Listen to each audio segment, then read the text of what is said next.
اللہ کا نام لے کے شروع کرتا ہوں جو بڑا مہربان نہایت رحم کرنے والا ہے۔ اے پیغمبر صلی اللہ علیہ وآلہ وسلم، لوگوں سے کہہ دو کہ میرے پاس وحی آئی ہے کہ جنوں کی ایک جماعت نے اس کتاب کو سنا تو کہنے لگے کہ ہم نے ایک عجیب قرآن سنا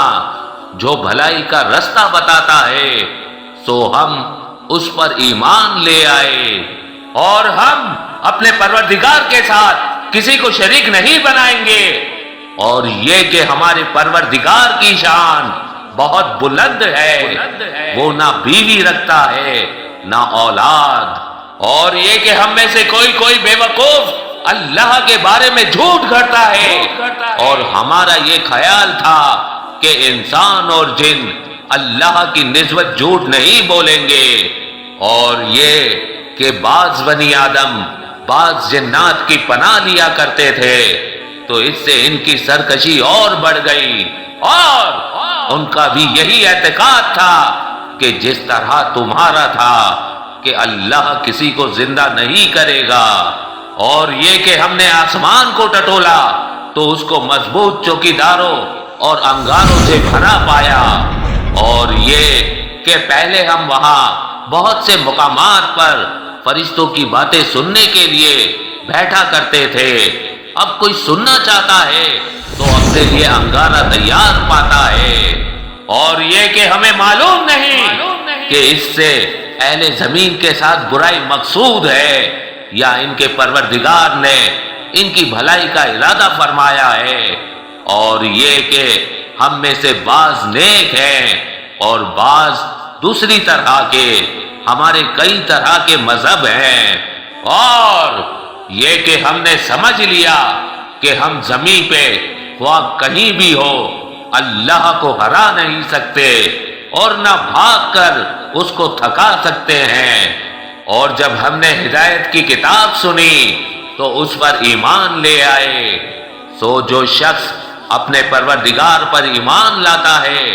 اس کو نہ نقصان کا خوف ہے نہ کسی طرح کے ظلم کا، اور یہ کہ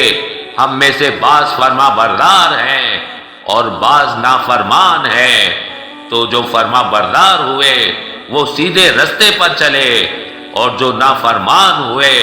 وہ دوزخ کا ایندھن بنے۔ اور اے پیغمبر صلی اللہ علیہ وآلہ وسلم، یہ بھی ان سے کہہ دو کہ اگر یہ لوگ سیدھے رستے پر چلتے تو ہم ان کے پینے کو بہت سا پانی دیتے تاکہ ان سے ان کی آزمائش کرے، اور جو شخص اپنے پروردگار کی یاد سے منہ پھیرے گا تو وہ اس کو سخت عذاب میں داخل کرے گا، اور یہ کہ مسجدیں خاص اللہ کی ہے تو اللہ کے ساتھ کسی اور کی عبادت نہ کرو، اور جب اللہ کے بندے یعنی یہ پیغمبر صلی اللہ علیہ وآلہ وسلم اس کی عبادت کو کھڑے ہوئے تو کافر ان کے گرد ہجوم کر لینے کو تھے۔ اے نبی صلی اللہ علیہ وآلہ وسلم، کہہ دو کہ میں تو اپنے پروردگار ہی کی عبادت کرتا ہوں اور کسی کو اس کا شریک نہیں بناتا، یہ بھی کہہ دو کہ میں تو تمہارے لیے نہ کسی نقصان کا اور نہ نفع کا کچھ اختیار رکھتا ہوں،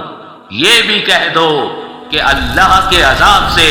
مجھے کوئی پناہ نہیں دے سکتا اور میں اس کے سوا کوئی جائے پناہ نہیں پاؤں گا، ہاں اللہ کی طرف سے احکام کا اور اس کے پیغاموں کو پہنچا دینا ہی میرے ذمہ ہے، اور جو شخص اللہ اور اس کے پیغمبر کی نافرمانی کرے گا تو ایسوں کے لیے دوزخ کی آگ ہے، وہ ہمیشہ ہمیشہ وہاں رہیں گے،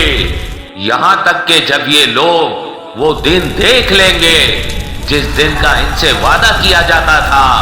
تب ان کو معلوم ہو جائے گا کہ مددگار کس کے کمزور ہیں اور شمار کن کا تھوڑا ہے۔ کہہ دو کہ جس دن کا تم سے وعدہ کیا جاتا ہے میں نہیں جانتا کہ وہ عنقریب آنے والا ہے یا میرے